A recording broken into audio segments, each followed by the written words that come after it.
ladies and gentlemen. You are welcome to this class AEM503.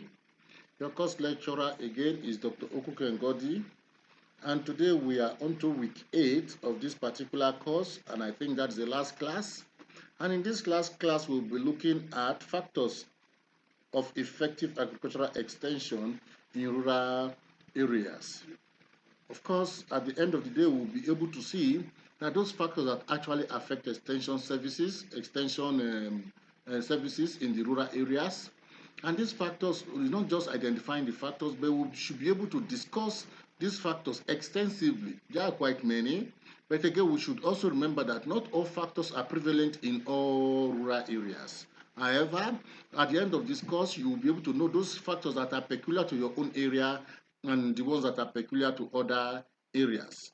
Ladies and gentlemen, the most important thing is at the end of the day, you'll be sure you know those factors that actually affect extension services in rural areas, and you'll be glad you did for attending the course because it's going to keep you grounded as far as an extension student is concerned. Thank you for listening, and you have a beautiful class ahead. Hello, you are welcome to this course, AEM503, and your course lecturer, Dr. Ngodi, is here with you. And at the end of this course, of course, this is week 8, the students should be able to identify factors required for effective agricultural extension in rural areas, and they should be able to explain the factors required for the effective agricultural extension in rural areas. Talking about Unit 15, which is the last unit for this particular course, and the Unit 15 talks about factors of effective agricultural extension in rural areas. Of course, talking about the introduction, farmers in the rural areas view agricultural extension as a form of assistance to help improve their know-how, efficiency, productivity, profitability, and contribution to the good of their family, community, and society. Agricultural extension, therefore, aims to enhance and accelerate the spread of useful know-how and technologies to rural people. These activities are expected to lead to increased and sustained productivity, increased income and well-being of the people, and so be able to promote national and economic growth. But poor infrastructure, the lack of agreement on the functions of extension, the clientele to be served, how extension will be financed, frequent changes in organizational structure and program priorities, rapid turnover of the extension staff, and the proliferation and lack of coordination between different organizations that take extension work to some of the common problems that undertake extension work are some of the common problems of agricultural extension in Nigeria. And so we look at the factors. The ultimate role of agricultural extension is to impact that extension, okay, is having on the productivity of all major groups of farmers, including their incomes and quality of life. An effective extension should contribute to sustainable agricultural development in rural areas. The factors below focus on innovation, diffusion, and improving agricultural extension system in Nigeria. One, the need for a change in agriculture extension policy mission and goals. Nigeria is largely an agricultural economy, with the majority of the people or population deriving their income from farming, especially in the rural communities. Most policy interventions are focused on food security. The supporting goals need to be reviewed because this policy don't seem not to be meeting up with the food and drive of the nation. So there is a need for this policy to change a little to reflect current issues. And of course, the second one there is technological advancement. Here we are saying that there is need for technological advancement for the people to be able to utilize and be able to produce as much food as possible. And this technological advancement is not only in hardware, it could also be in terms of genetics and of course production of highly improved crops and Then number 3 talks about enabling infrastructure. Infrastructure is defined here as facilities, structures, associated equipment, services, and institutional arrangements that facilitate the flow of agricultural goods, services, and ideas. This structure at this point in time is not really enabling enough, and so we are saying that there should be an enabling structure, and this structure should be able to carry the farmers on and be able to meet up with modern current challenges and be able to produce as much food as possible for the rural populace and for the nation in general. Then the fourth one talks about agricultural innovation system. Here we are looking at the current innovation system in the country. The use of emerging technology and indigenous knowledge to promote sustainable agriculture will require adjustments in existing institutions.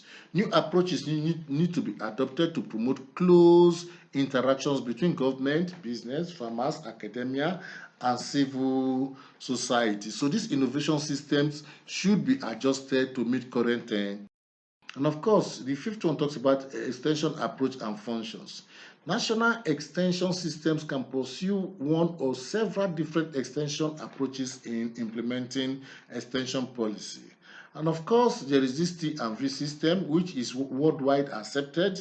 And this training and visit system should be adopted by us because it seems to really meet up with the training of the farmers and of course, the visiting of the farmers with the intention of pushing innovations to them and seeing that they adopt the innovation and of course get specialized in the innovation. Then the sixth one talks about geographical coverage. And where geographical coverage is concerned, we're looking at the extent, the scope of the farmer.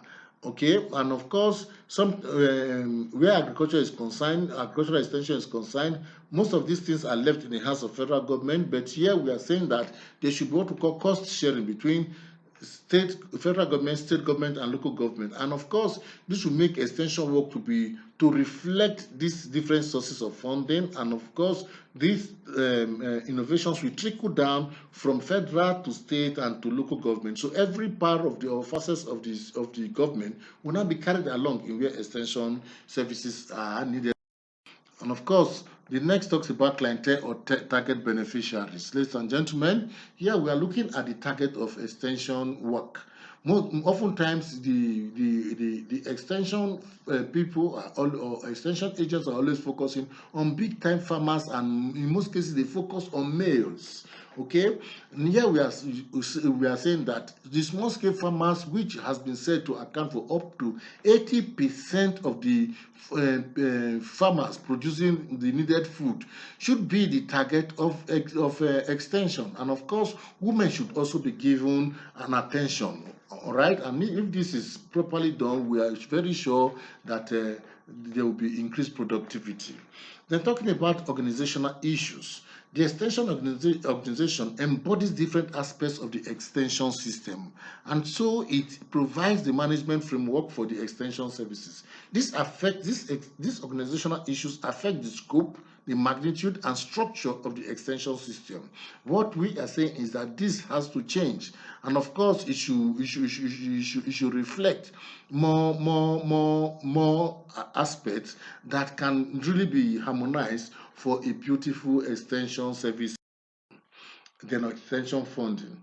Ladies and gentlemen, we know that money is one of the major problems, and of course, extension has truly been plagued by inadequate funding, and of course, funding that is not truly stable. The government has to improve on this public funding, okay, and to a very large extent, this public extension service should attract proper funding so that good work can be done by these extension agents, and this would lead to increased level of output or productivity from the farmers having been attended to by the extension agents. Then the next point talks about extension staffing issues. Based on the scope of and available resources, qualification, number of extension staff to be employed by the extension system, proportion of subject matter specialists to field extension workers, and of course the extension farmers ratio. We are here saying that all of these are issues and which really need attention. And of course, the attention here is to make it move towards a better line or a better aspect that can favor the extension system and truly trickle down to the farmer for increased productivity and improved income. Then the other one is stability. The other factor is stability. A good extension policy promotes extension system stability, but need to allow sufficient flexibility to reflect the dynamic nature of the agricultural sector. Extension should not be rigid, but should be responsive to all major groups of farm people and sufficiently inclusive to allow public, private, and non-governmental organizations to contribute fully. They talked about the business development. The creation of agricultural enterprises represents one of the most effective ways to stimulate diffusion and adoption of. And of course, to come to the conclusion, there is need to disseminate policy relevant information on how to align science and technology missions, regional agricultural development goals. It does so in the context of the larger agenda to promote rural economic integration and development. Here you have some questions. If they are okay by you, you just try to attempt them, and after attempting them, I believe that it will give you a very good understanding of the course, and of course, you will do better as time progresses. On this note, I say thank you for listening, and you have a beautiful day.